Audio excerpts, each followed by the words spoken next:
Hello and welcome to ESC Fan TV. We've got a fantastic show for you this evening. We're going to be covering Melodifestivalen Semi-final One and Eesti Laul Semi-final 2. The Super Saturdays are now well underway. Okay. And I think... And... Super Saturdays are now well... Hang on. I apologise for that. There was just some interference at my end on that. As always, I have a fantastic panel with me. Joining me today from Let Me Be The One's blog, it's Martin. Hello. All right. It's Phil and Michelle. Hello. It's Nicholas. Hello. Oben. Good evening. And joining us for the first time today, it's Elliot. Hello. And as a quick introduction, Elliot, all right, I'm going to put you on the spot straight away. Oh, great. All-time favourite Eurovision entry. Go. Anna Bergendahl, This Is My Life. Ah, how topical. Yeah. How topical. Fantastic. So let's get underway very quickly. Don't forget as well, if you're watching on YouTube, message us in the chat room. Martin's going to be monitoring that this evening. Also, don't forget, if you log out for whatever reason, I can't see you would, but if you do, don't forget, you can always listen to us on the way to work via TuneIn, Spotify, and that one beginning with S that Stuart always tells me about that I can never remember. Is it Snitcher or something like that? Snitcher, Scripture. Snitcher. Something. I'm Snitcher. That sounds about right. Snitcher doesn't sound right, does it? No. Anyway, we are going to move straight on to talking about Melodifestivalen Semi-final One.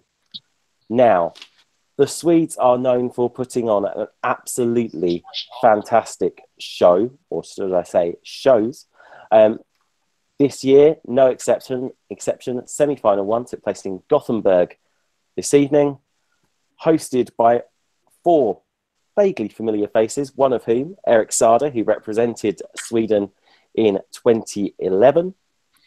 But we want to talk about the acts, and the first act up was Nano, and it was Chasing Rivers. We'll dive straight in. Phil and Michelle, what did you make of the opening act of tonight's Melodifestivalen? Philip. Well, I thought it was all right. He had a little mini-me with him. It was a bit of a dirge for my liking, a bit gloomy. And the only other thing I thought is, why would you chase a river when you could just get a boat? It's a lot easier.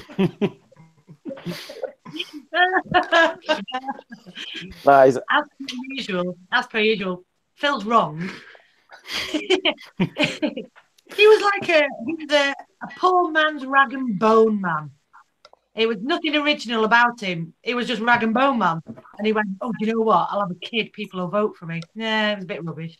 So I take it you weren't a fan then, Michelle? No. No? Elliot. No, he wasn't in my top three. Wasn't in your top three. Moving on to Elliot. Now, Elliot, did you see Destination Eurovision? Pardon, sorry? Did you see Destination Eurovision at all? I did indeed. Now, Dalton was there with his son on the screen. Do you think Nano took any inspiration from that this evening? Oh, it's gone. Oh. It's just great. You came through, sound like a robot then, sorry. Sorry. I was saying, Dalton appeared with his son. Do you think Nano took any inspiration from that this evening? Maybe. I don't know. I don't like when kids are using performances anyway, so this entire staging was lost on me from the word go. It just seems like, for lack of a better word, emotional blackmail, using a kid in your performance. Mm-hmm. And it just...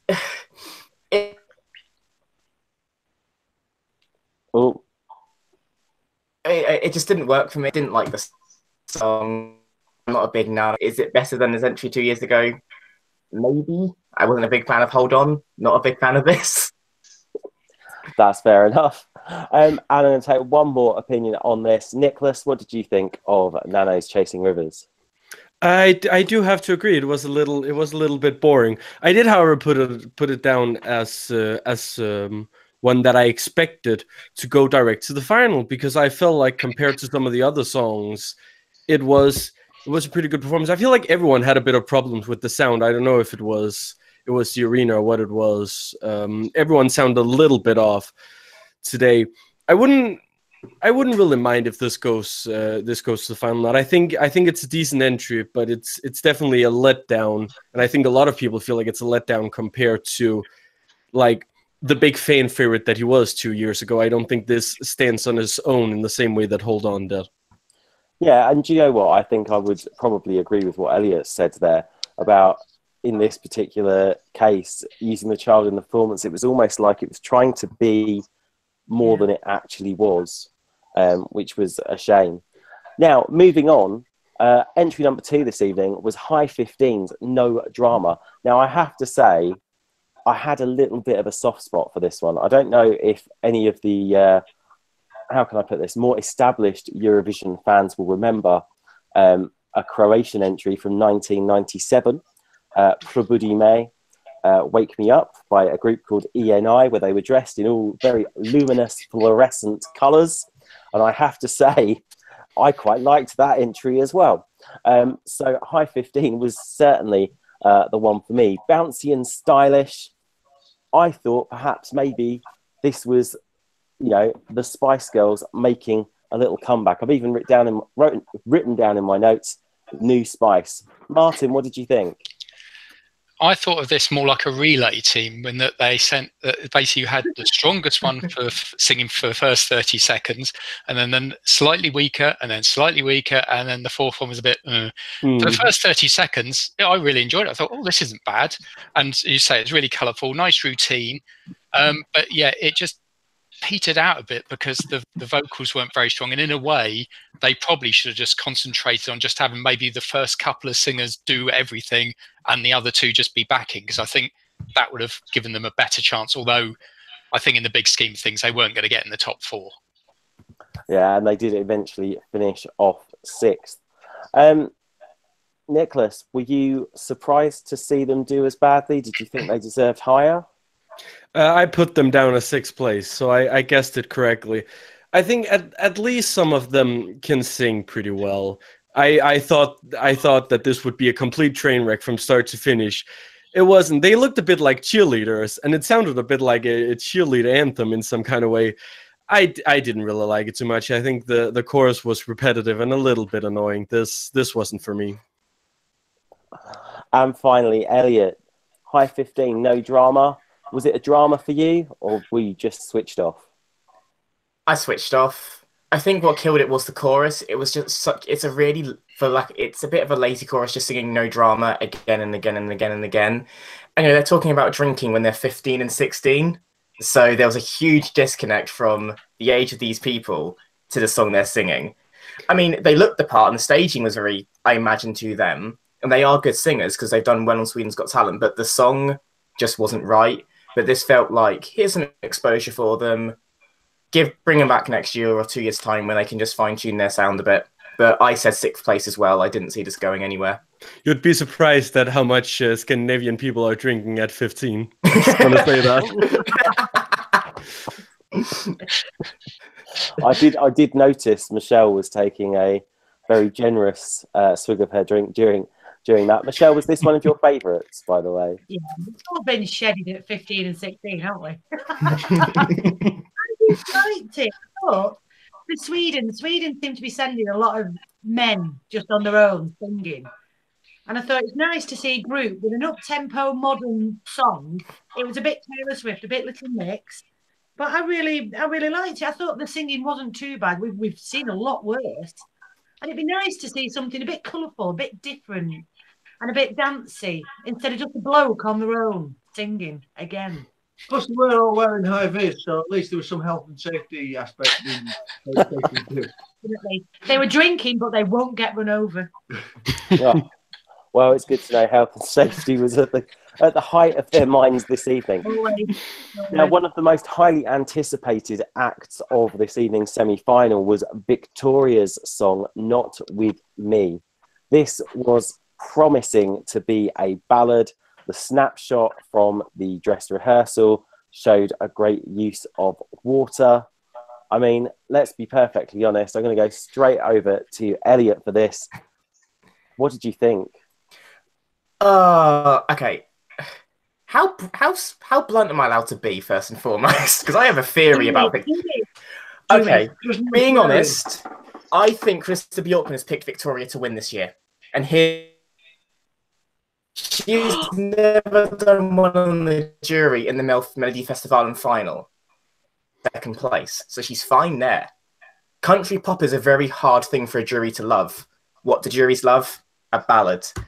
And I did remember last year, Victoria did say she would only come back to Melodifestivalen if she had a song she thought she could win with. So I think she has come back purely to win, and Grete Paia has given it everything to win this year. And I think that performance was it, because you had the kitchen sink thrown at it, and then the bathroom above her was leaking. You know what? I mean, I love a ballad. I love a ballad. And if Sweden sent a ballad instead of like a dancing bloke, I would be happy, because it is getting repetitive seeing a man on their own dancing about looking like a bit of an idiot. And I feel like because Victoria's come so close both years, if she doesn't go this year, she won't do it again. So this is her final shot. Ooh. Did it? I'm not shocked it got through. Yeah. Do I love it as much as the other two? No. But I just want to put Martin in on this, because I know Elliot said, you know, they're throwing the kitchen sink at it and the bathroom was leaking on top. I know, Martin, when we were talking about this earlier, you were saying about the reprise performance and how that didn't have water involved in it and then lacked impact. What do you think about that? I think vocally she was actually better with a reprise than she was in the show, for me personally. And whether that's because she relaxed and she was, because she got through, but I didn't think she was that great in the main show. I didn't even have her down for the sort of top four. I just thought that her voice sounded a bit thin at times, and she didn't really convince me doing that ballad. And I wasn't sure about her getting wet.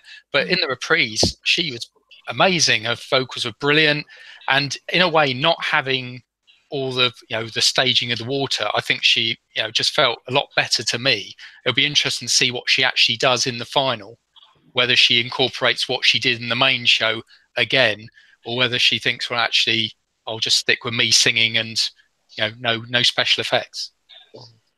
Now, something that has come up in preliminary discussions this evening is how similar some Swedish acts may have been to other acts that have come before it. Now, of course, Victoria isn't the only act to ever have used water on stage. Let's compare, Nicholas, Victoria with that of Jedward and Waterline. Think they've nicked the idea there? I was actually thinking about Dancing in the Rain, but sure, let's go with Jedward. No, I don't know. I think it's always this thing with Melodifestivalen. They want to do it as big as grand as possible, and they always want to try out new things with the staging. Eventually, they'll run out of ideas. So it's like, what can they do? This time they threw water in. Does it make the song any better? No. Does it make it any more interesting? Maybe. But I was very disappointed because I really liked her song from a couple of years back. And this didn't stand well on its own for me.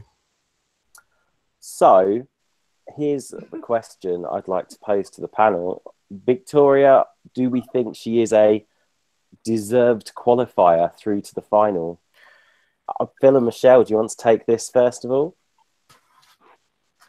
I wasn't convinced. I might have said she could have got through to second chance. Because he's a man.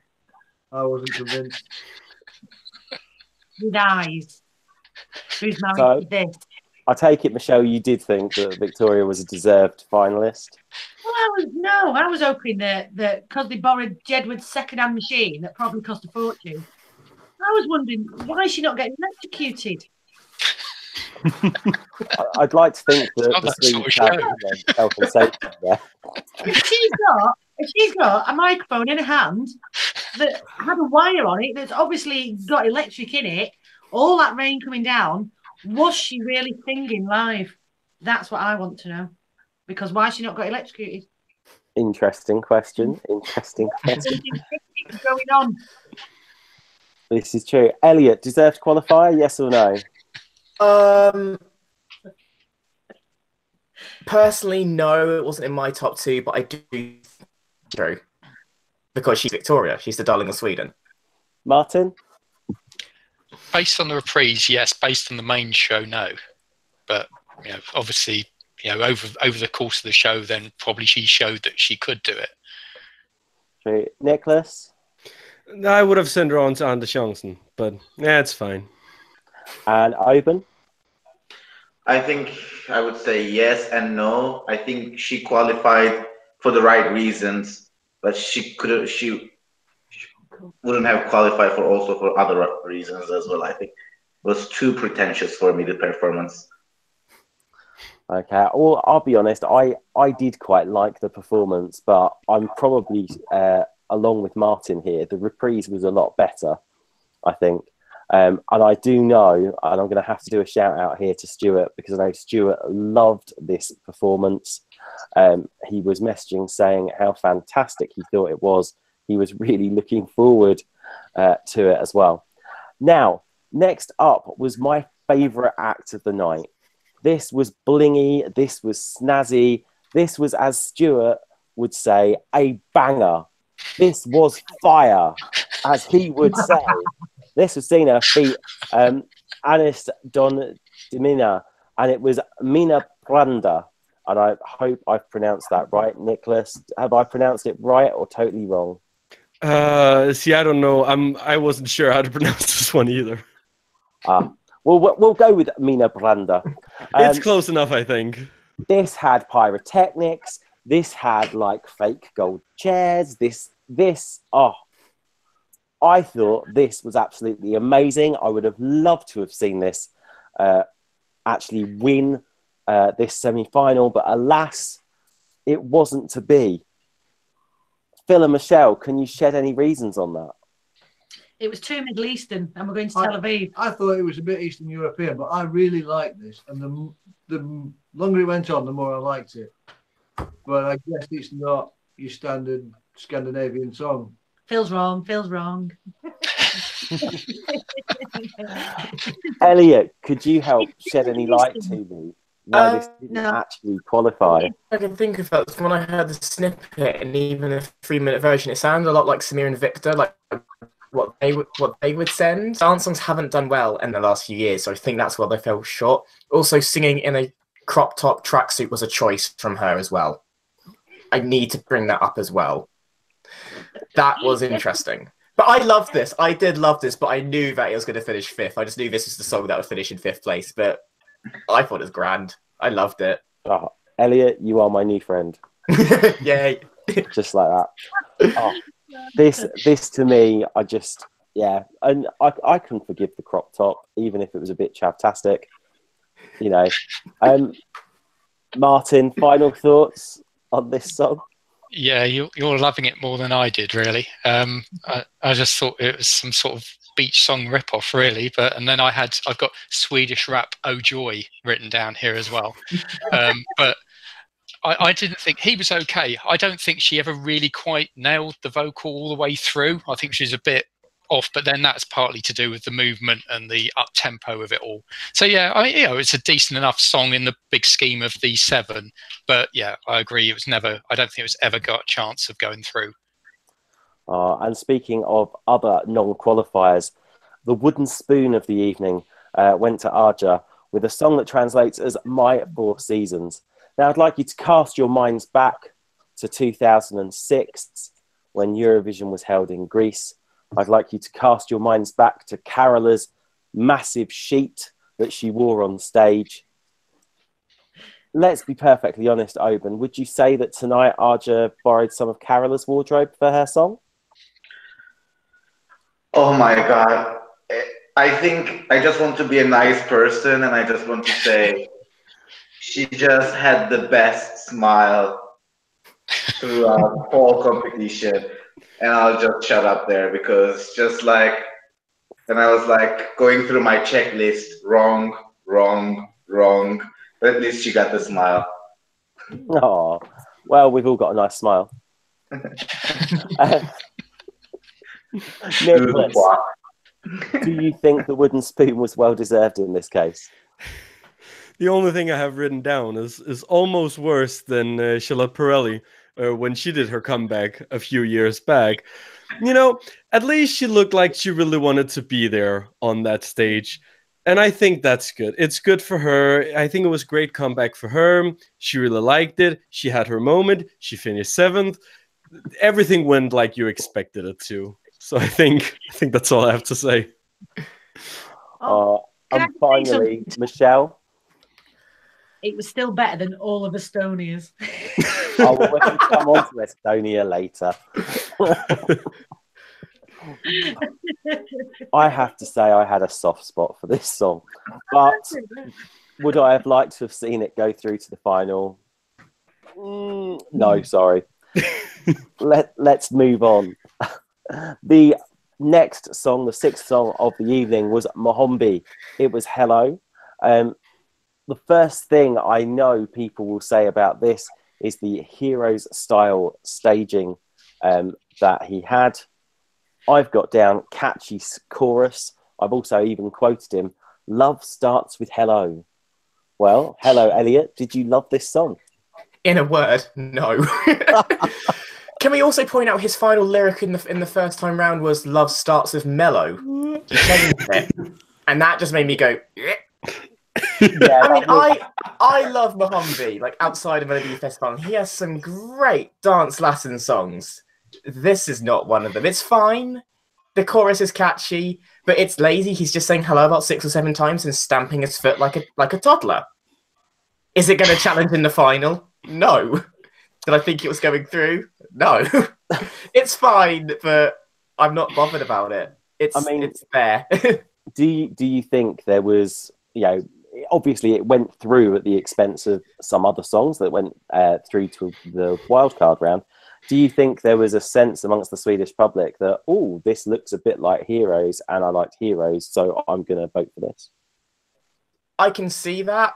My brain for some reason didn't go to Heroes, but I can see why people did probably latch onto the Heroes vibe. I thought that would hurt it more than anything because you've got to be very brave to copy a song that's not only won Melodifestivalen but won Eurovision. Like I said, it's fine. I'm happy for him because I thought Mohombi was going to be like the sacrificial lamb of the heat when they always overstack the first heat with big names and someone always falls. I thought it was going to be him. I am happy he's through for him, but do I see it challenging in the final in Stockholm? Not really. I don't see it. But I'm happy for him. Nicholas, do you see this doing anything in the final? So I have the exact opposite opinion. Elliot. I love this song. Absolutely adored it.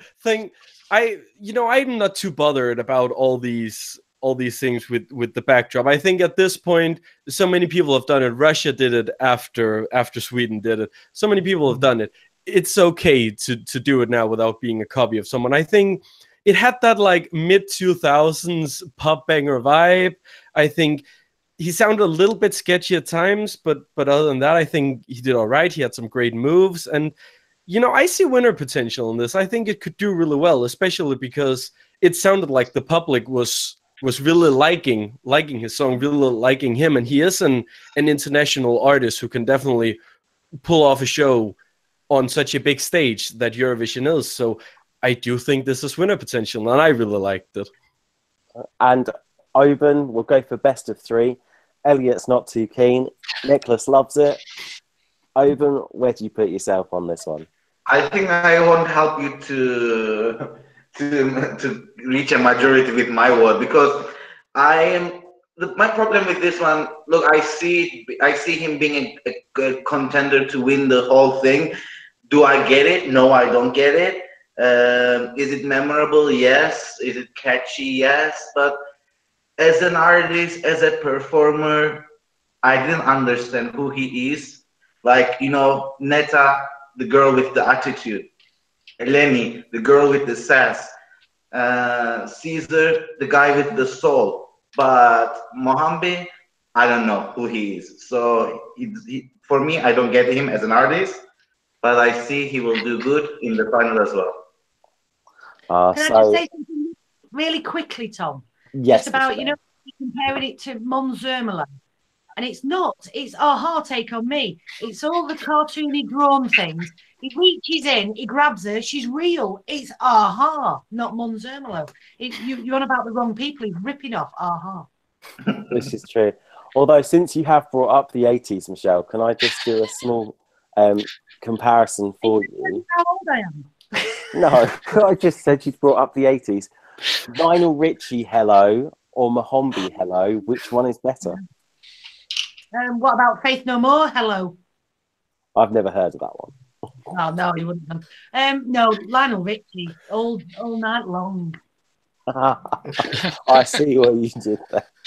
Oh, no. Now, the final entry this evening was Anna Bergendahl. Poor Anna, she is the only Swedish Melodifestivalen winner in this decade to not have qualified for the Eurovision Grand Final, having failed in 2010 to make the Grand Final when it was held in Oslo. She was back tonight with the song Ashes to Ashes, bringing her typical country rock vibe. She got through on the wild card. Martin, do you reckon she should have done better? Well, I had her down to go through direct, but then I didn't have Victoria to do that. So I think this was possibly one of the best straight performances of the night. Superb vocals, nice piece of country pop. Her voice really suits this. And even the backdrop and the staging was great, and she connected really well. So I personally would have put her direct, but I suppose Andre Chanson, I suspect she would probably get through that route anyway. But yeah, it was a good end to the show, and I really enjoyed hers. Now, Oben, and Martin's kind of stolen my question slightly with this one. Last time she went to Eurovision, she got stuck in the semi-final. When it comes to Melodifestivalen this time round, she's made it to another semi-final, but is she destined to be stuck forever in semi-finals? I mean, you said this decade, but I think she's the only one who couldn't qualify the final since we have the semi-finals for Sweden since 2004. Yes. But yes, I loved it. But I loved her in 2010. I still sing along, like I sometimes still hum the lyrics. I would say this: the whole show was kind of some American Music Award show for me. Nano was a little bit wannabe Rag and Bone Man. Wiktoria was a little bit Christina Aguilera, and Anna was a little bit Celine Dion vibes, I have to say. And well, she was my top two. I would say that she was my top two, and I hope we will see her in the final. Nicholas, do you reckon that's going to happen? I could definitely see it. I put it down that you would go to Anna Bergendahl, so I wasn't too surprised. I think it's a strong comeback for her. She mentioned in her postcard video before her performance that it was a tough time for her after not qualifying, because Eurovision is such a big thing in Sweden, and the press was all over her after this. And she said that she would never come back to Melodifestivalen, but found this song to be so strong that she wanted to go back. And I understand that, because I think this is her second chance to prove what she can. I don't think she's gonna win the whole thing, but this is her chance to show herself as an artist again. And I think this will be really good for her career moving forward. And do you know what? I think you are right. And I think for her, I think it must be quite nice to actually come back to something like that, where she has suffered that disappointment as well. And it seems like the public is really behind her. They were cheering and they were happy for her. And I think that's really great. And I'd just like to say a quick good evening to Mitchell, who joins us from sunny Australia. Oh, but we have no sound, Mitchell. You need to work on that one, and we'll get back to you in a moment. Now, overall, Melodifestivalen Semi-final One. I mean, let's put it this way. The Swedes know how to put on a fantastic show. Martin, I know this was the first time that you'd actually seen one of the Melodifestivalen heats. What were your first impressions of this? Well, I did sort of see it in fast forward because obviously I was catching up with seeing Eesti Laul Semi-final 2. But yeah, I mean, it's well performed for, you know, compared to some of the other semi-finals that we've been seeing. This one, it's obviously really slick, well done. You've got the 4 presenters that are really seem to gel quite well together, which is a nice touch compared to some other places. The songs, I must admit, out of the 7, it was only the Mohombi and Anna Bergendahl that really got me excited. The first 5 didn't really get me that worked up at all, but the production values are really great, especially when you consider that there's four of these, then there's the Andra Chanson, and then the final. Some of the sort of production values wouldn't look amiss in other people's finals if you got that at all. I mean, we're not going to get waterfalls in Eurovision You Decide for a start. You know, so, but yeah, it's impressive. So whether I'll watch another heat when there's a final on, I don't know, but we'll see for next week. And Mitchell, did you get a chance to see any of Melodifestivalen Semi-final 1 at all? Oh, no, we seem to still have some sound issues with Mitchell at the moment. So, I'm going to wave at Mitchell. Still can't hear you at the moment. I'm sorry. Now, moving on, tonight also saw Eesti Laul Semi-final 2.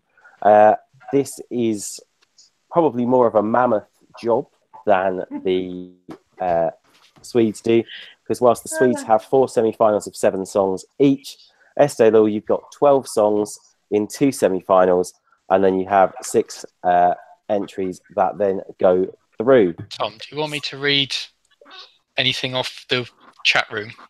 Do you know what, Martin? That is a fantastic idea. Sorry, I just suddenly thought That's all right. Well, basically there is just one person leaving. There is a few people watching, but there's only one person leaving any comments, and that's David Ray 896. I don't know if that's somebody who's been on before, but yeah, he's been commenting all the way through on each of the songs. I mean, even down to the WTF Michelle, which was with Nano. Can't quite remember what the comment was there, but yes, he liked. Let's see, liked Nano. Said Queen Victoria stole the show, the right winner of the semi-final. Let's have a look. He thinks it was more like Ruth Lorenzo than Jedward. Song 4 was a surprise. Didn't like song 5, which was obviously Arja. Mohombi was really good on the choreography, but he can sing better. It was a good outcome for him. And Anna was very strong on stage. Andra Chanson is good for her, and she will go to the final in 2010. She was underrated. So yeah, there you go. But yes, well, I agree with that. So, yeah. I just thought that there you go. That it is basically one person. That is good, but no, you are right. We did need to go to the chat room. Just going to quickly go across to Mitchell and see if we've got sound issues fixed. And I still can't hear you. I'm really sorry. Just come up. No. No. We will have to move on. We're going to move on to Eesti Laul Semi-final 2. As I said, there were 6 entries that have gone through to the final, which takes place on the 16th of February. We could go through all 12 songs here, but we would be here all night, I feel, if we did. So I'm going to go straight across to Elliot and ask Elliot, what were the highlights of tonight's show for you? For me, there were only 2 that really stood out for me positively. And luckily, they are my top 2 of the 24, so I'm glad they qualified, which was Kerli Kivilaan and Uku Saviste. Kerli is my winner, and I think she did deliver that tonight, thankfully, because after the first semi-final, I was a bit worried about how she would fare after seeing Sandra, have to rely on the public. Mm-hmm. And Uke, I think, is a contender to win it. I think those 2 could really compete with the top 2 I felt from the first semi-final, which were Stefan and Victor Cologne. So I think they are the 4 to watch in the final, really. I could be totally wrong and they could be the bottom 4, but that's who I've got. No, do you know what? I think you could be on the money there. I was particularly impressed with Uko Saviste as well. I thought he really, really did deliver this evening. Martin, what were the highlights for you? I know you had your eyes on a particular contemporary number, shall we say? Yes, well, I mean, there was a lot of poor vocals this evening, and there's a couple of acts that I would have expected to go through, Grete Paia and Around the Sun, but they didn't hit the money when it was coming to the singing, so I'm not surprised to see they go out. I had basically Uko, as I was blown away by that, especially the fact that you had the first 30 seconds, 40 seconds where it's just a dancer on the stage and him not there at all, just singing in the background. And that was really impressive for me. And then he came out and he was superb, brilliant vocals. It's great lyrics and a story in there. And the dancer was great all the way through. And I think that's a potential winner of the whole thing. Kerli, I didn't quite get, because I think she was trying too hard at the beginning with her vocals. And the fact she was on the stool all the time just made it fairly static. I like Kaia with Believe. That was quite, a really nice orchestration and story told. There's some vulnerability there. I know some people weren't as keen, but I thought that was more like a Blanche type vulnerability. But let's see what the other. But the one that stood out for me was, well, in fact, it was mainly Inga. I mean, it's Lumovav featuring Inga, but it's mainly her on stage. Spot on vocals, really up tempo. Did her dancing. She's got to be a bit careful with that. She got a bit breathless immediately afterwards. Looked great on camera. I think they were the strongest ones.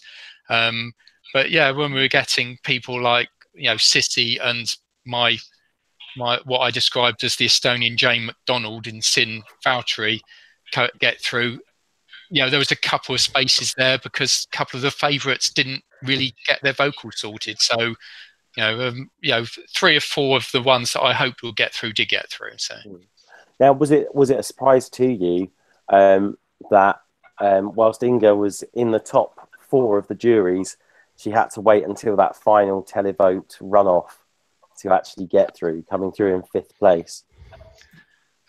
Yeah, I suppose so. But then obviously Sandra Nurmsalo had the same issue in this first semi-final. So, it happens. I think it's happened before with some of the ones that got through to the super final, that they ended up having to rely on the 5th and 6th place in the semi-final. So, it will all sort itself out in the final. But yeah, I don't expect she's going to win it or be anywhere near the super final. But I suppose it was a bit of a surprise that she didn't make it straight through. Now, moving on to Michelle and Phil, I have heard on the grapevine that you two are cat lovers. So I do have a question for you. Hang on a second. Wo sind die Katzen? That was pretty bonkers, and I quite liked it. But she was singing all the right notes, but not necessarily in the right order. So she didn't really perform it very well. I think one of my favourites was Kathleen Maggie and Jan Peck with Palmer Mang. I love the twangers, the twang things. Yay. I love that. They were mad as a box of frogs. Loved it. It was an injustice that they didn't go. They would have livened it up. The other thing I noticed with Around the Sun Follow Me Back, there was a bit of a mention of Instagram, which is naughty. No. But I think Uku was probably the one that deserved to go through. I like the Inga one because I like the mental dancing. I thought it was good. Yeah. Well, I have to say I did have a soft spot for Panamang. I thought it was bizarre, different, funky.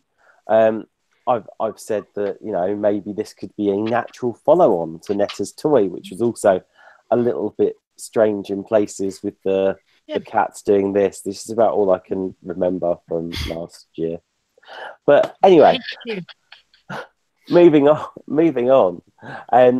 One thing that does deserve mentioning of the entries that went through this evening is Sissy, who went through with the song Strong. Now, she is actually the daughter of Dave Benton. Dave Benton, who won for Estonia with Tanar Padel in 2001 with the song Everybody. Nicholas, did you rate this song? It wasn't among my favorites, and to some extent, I can kind of see why it was one of those. I believe it was one of those that was no, it wasn't. It was both jury and televote that sent that one through. I was mistaking that for another one. No, I think it was all right. For me, it was Kaia that was the favorite of the ones going through. I liked Around the Sun, but they didn't do it vocally, so that was a little disappointing. And also the cats. I really like the cats. They were the highlight of the evening. Maybe not the song, but the cats themselves. I think the cats were just peak Estonia. Like, that's what we watched Eesti Laul for, isn't it? Definitely. Yeah. Definitely. I have to say the cats did, to begin with, put me in mind very slightly of Alf Poja, who represented Austria in 2003, with some bizarre cat thing. I have some really strange memories of Eurovision going around my head right now. And we'll move on. Martin's got to do. Wear it if they win. Yes, I don't have to now, do I? Oh no! No! I don't think I'd have got it through customs somehow. I made it go through. A couple of entries that haven't quite made it into people's favourites this evening. We had Lacey J with Alleluia, which I thought was, I've got written down okay. Elliot, I don't know, was this just okay for you or unimpressive?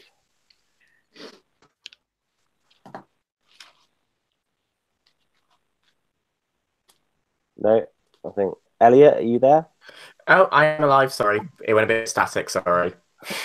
That's my right. end. I was just asking about one of the entries that's not been mentioned this evening is Lacey J's Alleluia. I've written down that it was just okay.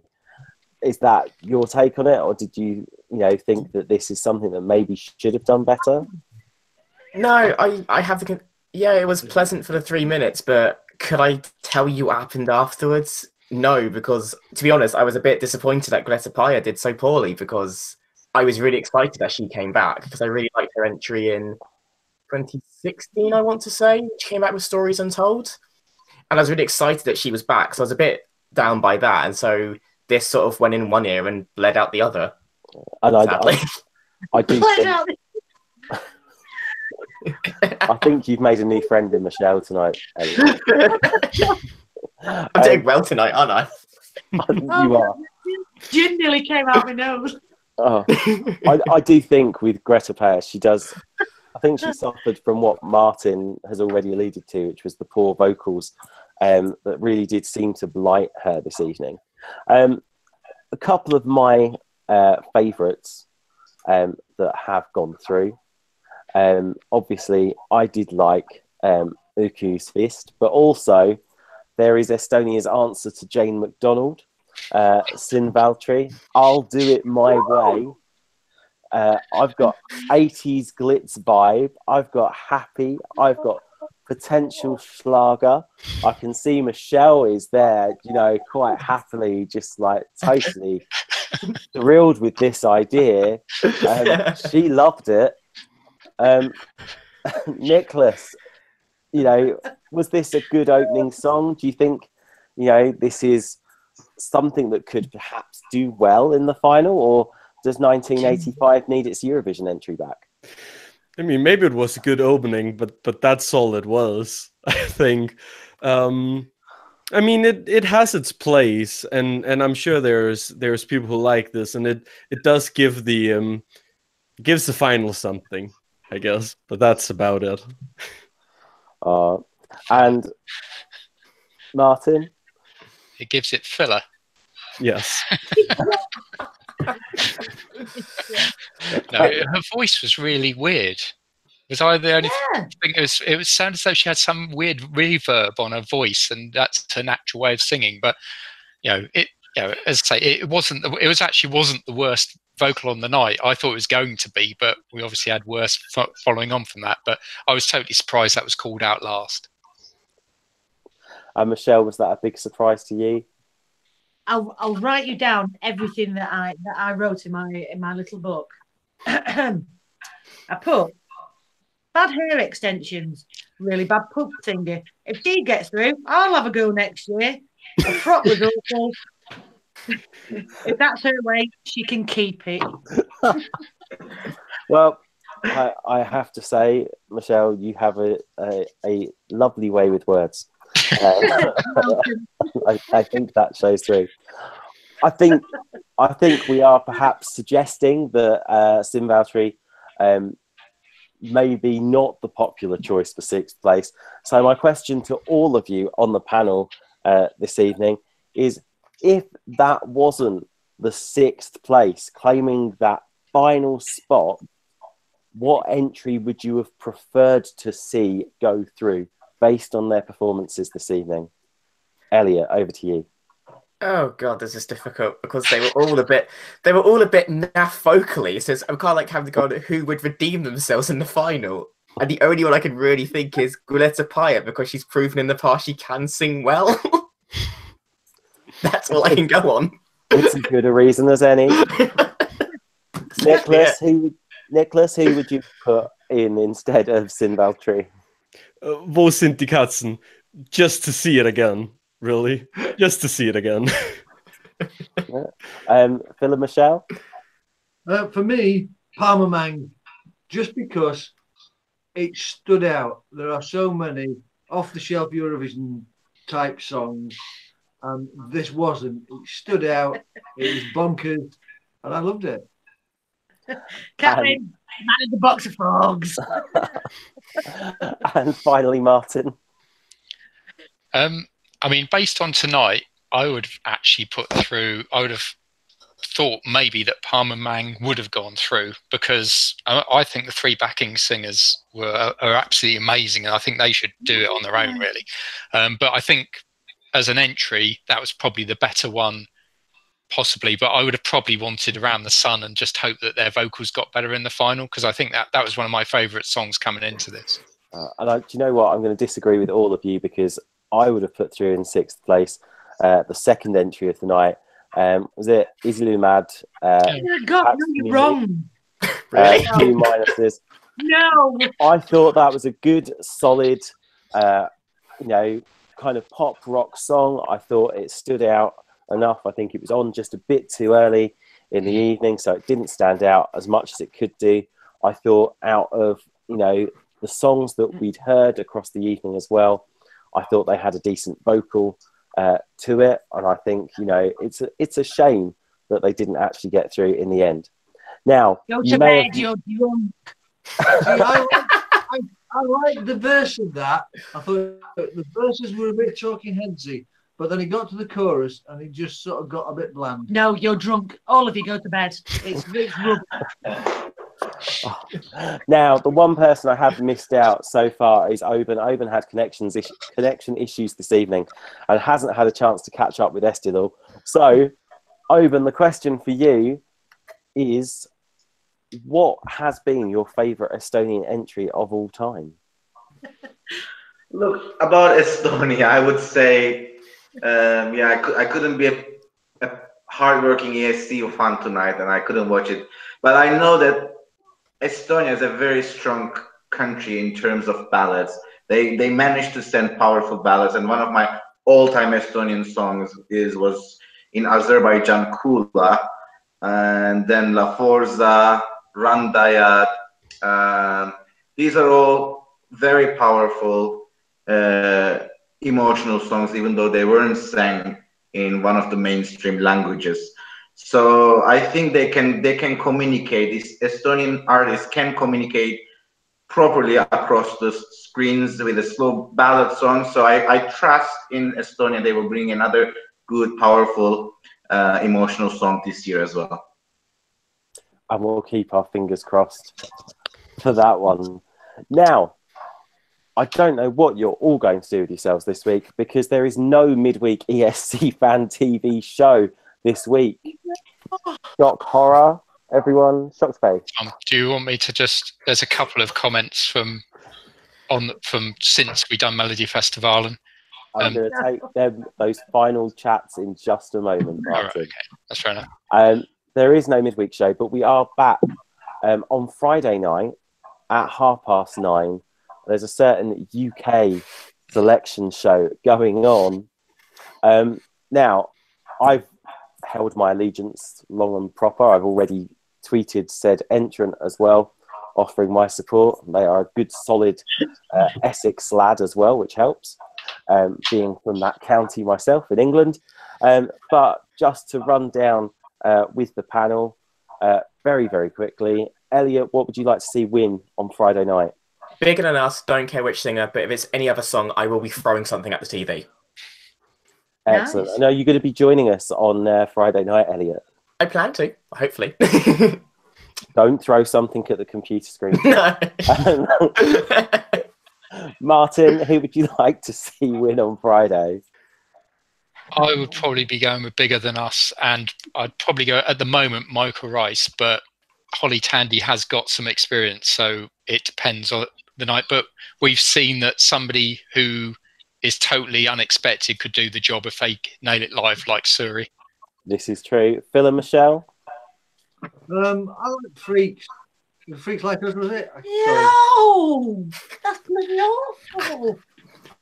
I like that Dancy Woman, but Phil doesn't like it because of empowerment, and it's all sorts of wrong.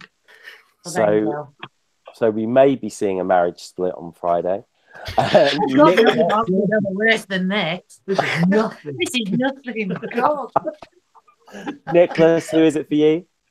I think it's Michael's version of Bigger Than Us. I think that has the best chance, at least in my opinion. And finally, Oban. Well, I think I will agree with Martin. I will say Holly Tandy. And I like her from the X Factor times as well, and I also like her song, her interpretation of the song. She's a very talented young girl. And for me, it's Jordan Clark's version of Freaks. Now, getting some final words in, Martin, what's the chat room saying? Well, there was less on. I think everyone was watching for Melodifestivalen, and although there's actually more people watching now. David Ryan 896 said, "Well, that he didn't actually know that Greta was actually on Eesti Laul. Obviously, didn't notice the fire in her palm when it came up, and then and also that he's going with Bigger Than Us from Michael Rice. So he's the main one. And Stuart, some guy called Stuart Wilder's having a chat on here as well. So yeah, he said great that Elliot's on. Oban's awesome. He loves Michelle's new hair, and he loves Nicholas's Pikachu. It's a cat, might I add. It's a banana cat. He can't watch anyway, can he? And he's gone for Sweet Lies by Nisa, but then we all know that because he put £10 on it. So. Well, this is true. And no comment on my new hairstyle, even though he's commented on myself. Well, you're less likely to be angry with him, though, aren't you? Well, this is also true. But but moving on. We will be back on Friday night with a panel of guests, 9:30 GMT, 10:30 Central European Time, to discuss the fallout of what certainly for me sometimes is one of the most controversial shows of the year, which is the BBC's UK Eurovision You Decide. If you are watching this show on catch up, please don't forget to click the subscribe button. Don't forget to click the like button. Don't forget that you can look us up on Spotify, iTunes, Stitcher. I will get that right one day. And don't forget, you can also check us out on Facebook and Instagram as well. I'd like to say thank you to my panel this evening. Thank you very much to Martin. Thank you very much. And thank you to David Rye 896, because you are the only one who's actually commented all the way through. Thank you. Thank you very much to Phil and Michelle. Bye, bye, bye, bye. Thank you very much to Nicholas. Thank you. Thank you very much to Oban. Thank you very much. Good night. And I see you in Manchester, I hope, some of you at least. I'll be there. I'll be there in spirit. And finally, having finished his first show on the panel, a big thank you to Elliot. Thank you. It's been a pleasure, guys. I've loved it. Okay. We will see you on Friday night. But Bye bye for now. Bye. Bye. Bye.